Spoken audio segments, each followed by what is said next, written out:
nandito po kami ngayon sa Calamba. Hello naman kayo. Hello! Kuya, talagang excited ka naman tikman ating siopaw? Yes! Sana ko nakita rin po kayo sa personal po eh. Lagi sa picture na lang po. Kaya, sir din, nakita ko yung personal po. Thank you po, Kuya. Salamat po. Ngayon, nandito po tayo sa Calamba. Hello po sa ating mga kababayan sa Calamba. Kaway-kaway naman dyan, ha?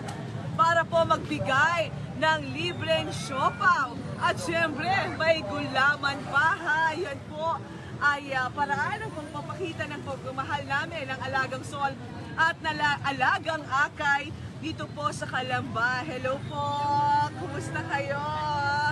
Kumusta Idol po? kayo ng anak ko, ma'am. Ay, salamat po. Salamat. Anong grade na anak nyo? First year college po siya. Engineering.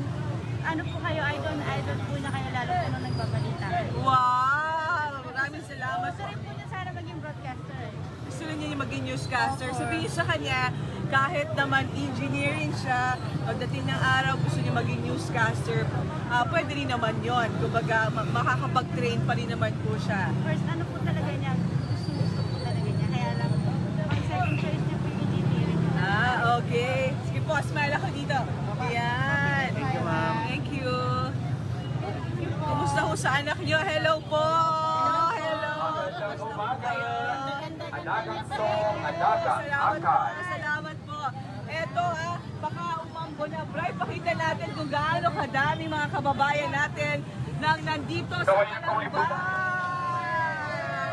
Hello po sa inyo. Nandito po sila. Ito po, isang station lang. Ano po? Meron po tayo na station dito.